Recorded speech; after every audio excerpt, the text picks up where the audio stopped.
Boa noite, Karine. Um abraço para você, para o Rafa, para o Mansur, para todo mundo ligado no Troca.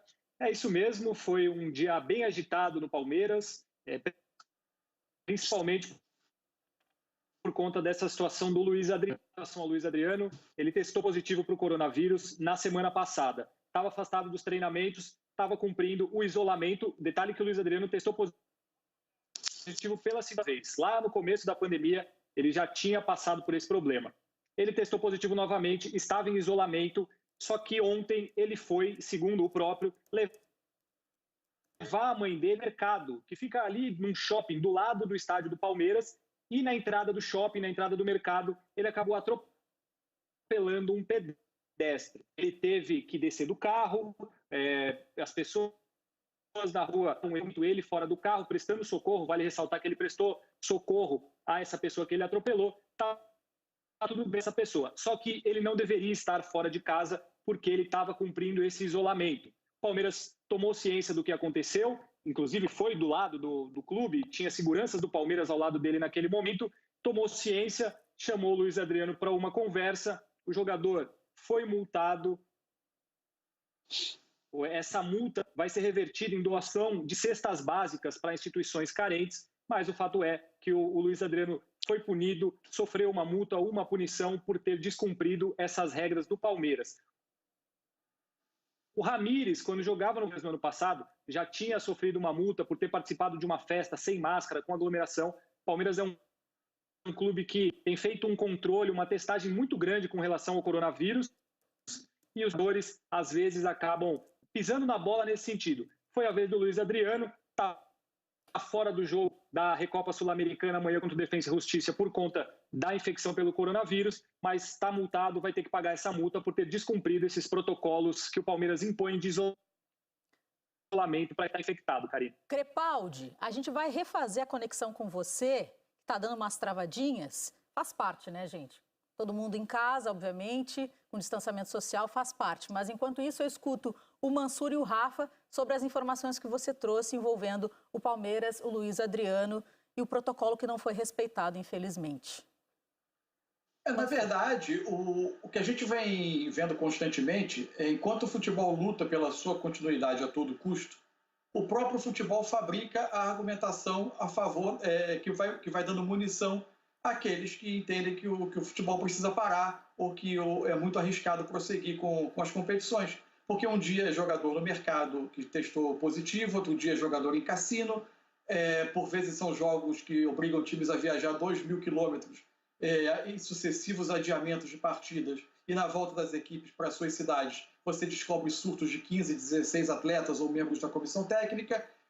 Enfim, por mais que pesquisas recentes já mostraram que o índice de contaminação entre os atletas é alto, não é tão pequeno como se pensa, e mais, ainda que as consequências, os casos realmente graves entre atletas, você possa ainda considerar que são raros, até pela questão da questão física, da média de idade dos atletas, embora cada vez mais as mutações do vírus venham desconhecendo a questão da idade e a questão das comorbidades, a gente está diante do desconhecido e é bom sempre respeitar o desconhecido. O fato é que a gente tem muita gente girando também em torno do futebol, pertencendo a grupo de risco. O próprio caso do Renato. O Renato novamente parece... o Renato testou positivo, o Renato Portaluppi, técnico do Grêmio, testou positivo novamente. Está sintomático, os sintomas aparentemente não são graves, mas ele é alguém que já teve 2 intervenções cirúrgicas por questões cardíacas, tem 58 anos, enfim. Qual é a garantia que você tem que você está com todo mundo protegido? O futebol não consegue dar essa garantia, até porque você não mantém durante 7, 8 meses de competição jogadores confinados. Eles têm uma vida fora dos clubes e os clubes vendem uma segurança e vendem um controle que eles não são capazes de assegurar que existe. E as provas são produzidas semana sim, semana também. Rafa, vou aproveitar para ouvir você e na sequência já passo a bola de novo para o Crepaldi, que agora sim, conexão refeita. Não tem como fugir do que o Mansur disse e identificar que qualquer que seja a tentativa de bolha, qualquer que seja o protocolo, ele depende única e exclusivamente das pessoas, né? Da sua capacidade de interpretar a ação que você está tendo né, o quanto você está colocando em risco outras pessoas na sociedade, né? E isso enfim, é notório como não só o Luiz Adriano, que a gente pode citar, o Mansur lembra do Gabigol, o episódio do cassino, mas como a gente tem visto, enfim, né? São inúmeras as manifestações, enfim, e provas até, enfim, vídeos de pessoas vivendo como se a gente não estivesse passando por um período de mais de 4 mil mortes confirmadas num dia, de uma pandemia que insiste em permanecer, muito porque o nosso comportamento como sociedade passa longe do ideal, né? É claro que dá para apontar o dedo para diversas decisões e mandos e desmandos de cima para baixo, pensando em governo no Brasil, mas ainda assim é a luta de cada um, né? É a sua consciência dentro da sociedade que pode fazer uma parte, e o do lado fazer igual, o do lado fazer igual. E aí a gente tem um abrandamento, né? Que seja um achatamento da curva, uma melhora nesses números que impactam mesmo quem não participa diretamente, né, do número tão elevado de mortes. Acho que é essa consciência que, não sei se eu não consigo justificar, né, é muito pesado julgar, mas eu não consigo justificar pela competitividade, por ter sido tratado, e o jogador de futebol geralmente é assim, né, um tratamento que afasta um pouco ele das suas obrigações diárias, né. Um jogador de futebol, ele não tira passaporte, ele não compra passagem, ele tem uma série de coisas dentro da sua carreira como jogador que é quase como se evitassem que ele crescesse como indivíduo, né? No trato com as pessoas. É sempre muito individualizado, é sempre muito, tratado de maneira diferente do restante da sociedade. E eu acho que isso abre margem também, de certa forma, para que eles não construam. É claro que isso eu estou generalizando e não cabe a todos, mas é muito difícil acreditar no funcionamento desses protocolos, porque no fim das contas vai depender de cada um deles, né? E, obviamente, o ser humano ele é falho e um ou outro podem passar por situações como essa que o Luiz Adriano passou hoje. Agora eu vou passar, então, a bola novamente, como eu tinha prometido para o Crepaldi, para a gente falar de campo e bola mesmo, né? Que a gente fala de coronavírus e futebol, não tem como não falar das duas coisas. Até aqui na hashtag Troca de Passe teve gente falando, pô, mas eu ligo a TV para ver futebol, para vocês falarem de futebol. Sim, eu adoraria estar falando só de futebol, né? Mas, infelizmente, não é possível. Na sociedade existe futebol, coronavírus, nós, enfim, nada está descolado uma coisa da outra, né? Mas, Crepaldi, falando agora do Palmeiras, que tem a decisão da Recopa contra o Defensa e Justiça, como chega esse Verdão para essa decisão? O Palmeiras já está na Argentina para esse jogo de amanhã, vai enfrentar o Defensa e Justiça. Tem alguns desfalques, né? O Luiz Adriano é um deles, como a gente citou. A gente vai colocar a provável escalação do Palmeiras para esse jogo, mas também não pode contar com o Gabriel Menino, que sofreu uma lesão no tornozelo. O Palmeiras vai com o Everton, a defesa aquela conhecida do torcedor, Marcos Rocha, Luan, Gustavo Gomes e Vinha.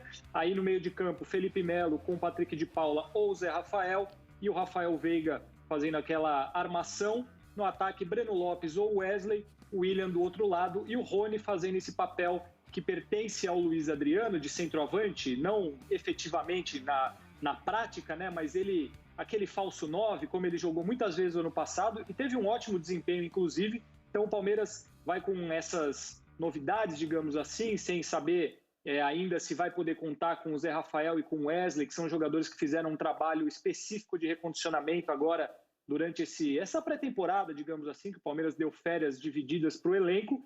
E essa situação do Rony, do Rony jogar de centroavante, ela mostra justamente aquilo que o Abel Ferreira mais pede para a diretoria do Palmeiras. É a chegada de um centroavante, tanto para revezar com o Luiz Adriano, como para ser uma opção a mais. E ele ainda não conseguiu ganhar esse centroavante. O Palmeiras negociou com o Castellanos, o atacante do New York City, um argentino, tentou outros jogadores, está difícil contratar um centroavante. Então, para esse jogo da Recopa, o Mansur e o Rafa podem falar melhor sobre essa opção, mas a tendência é que o Rony seja escalado nessa função de falso 9, digamos assim, às vezes até revezando com o William, que é um jogador também acostumado a fazer essa função, mas o fato é que sem o Luiz Adriano, o Palmeiras não tem no seu elenco um jogador com as características para fazer a função do Luiz Adriano, que foi o principal artilheiro do time na última temporada. Isso se transforma numa dor de cabeça até, hein, Mansur? Mas esse trio que começa o jogo, especialmente começando o Breno, ele tem uma característica, né? Você tem 3 atacantes que podem fazer tanto as funções pelo lado como as funções pelo centro do ataque. permitindo que você crie uma mobilidade. O Palmeiras vai enfrentar um adversário que é um desses times que tem identidade bem definida, né, no futebol sul-americano, em termos de ter um modelo até sucessório de treinadores que você encontra uma coerência, que é o Defensa e Justiça, desde que já teve Ariel Holan, que teve o BKSS, que teve Crespo, e agora voltou o BKSS, tentando ser protagonistas dos jogos, com um modelo de construção desde a defesa, e que eventualmente podem até permitir ao Palmeiras esse jogo rápido de transições, que é uma das boas características desse Palmeiras. E com esse trio de ataque pode permitir também uma mobilidade de jogadores que executam tanto a função pelo lado quanto a função pelo centro de ataque. É evidente que é importante ter uma reposição para o Luiz Adriano como um 9, como um centroavante que especialista em fazer essa função pelo centro. Agora, especificamente para esse jogo, você pode ter essa solução com três homens de mobilidade. Crepaldi, vem cá, o Ademir vai ou não vai para o Palmeiras, né? Que a questão é aqui, financeira. Essa é a pergunta que muito torcedor faz para a gente na internet, principalmente. Vai vir o Ademir? Vai vir algum reforço? A situação do Ademir está um pouco complicada também, porque o América não aceita as propostas que o Palmeiras faz. O Palmeiras também não pensa em subir muito a proposta. A situação nesse momento o Palmeiras subiu pela última vez a sua proposta, oferecendo cerca de 3 milhões de reais por 70% dos direitos do Ademir e se comprometendo a pagar para o América essa parte restante que ficaria com o América, pagar para eles futuramente caso o Ademir não fosse vendido. O América recusou. Então o Palmeiras chegou naquele ponto de a gente fez o que a gente pôde. Se quiser, aceita isso. Se não quiser, a gente não vai aumentar uma negociação, é um negócio que já vem desenrolando há muito tempo e existe um componente aí que é o seguinte, o contrato do Ademir com o América ele vai só até o fim desse ano. Então, daqui 3 meses, o Palmeiras pode oferecer um contrato para ele assinar, um pré-contrato para ele assinar, e ele viria de graça lá no fim do ano. Então, o Palmeiras se sente confortável, entre aspas, de oferecer aquilo que pode nesse momento. Se o América não aceitar, muito bem, o Palmeiras vai lá e tenta a contratação de graça no meio do ano para ele vir para o ano que vem. A questão nesse momento é que o América não vê esses 3 milhões de reais como um valor suficiente para comprar uma reposição à altura do Ademir. Então o clube já trabalha com a possibilidade justamente de segurar o Ademir para fazer uma boa campanha na Série A do Brasileiro e perdê-lo de graça, já que o Palmeiras também não aumenta a sua proposta. Então tá aquele puxa daqui, puxa dali. Nesse momento a situação está um pouco parada, justamente por isso. O América recusa, o Palmeiras não quer aumentar, o Palmeiras tem uma preocupação muito grande com a sua situação financeira, já deixou bem claro que não vai fazer contratações fora da sua realidade. Então, tudo isso leva a um cenário de uma negociação bem arrastada nesse momento. Eu diria que está bem distante de um desfecho, porque as duas partes não falam a mesma língua nesse momento, nessa negociação. Crepaldi, valeu pelas informações, muito obrigada pela tua participação e até a próxima. Bom descanso.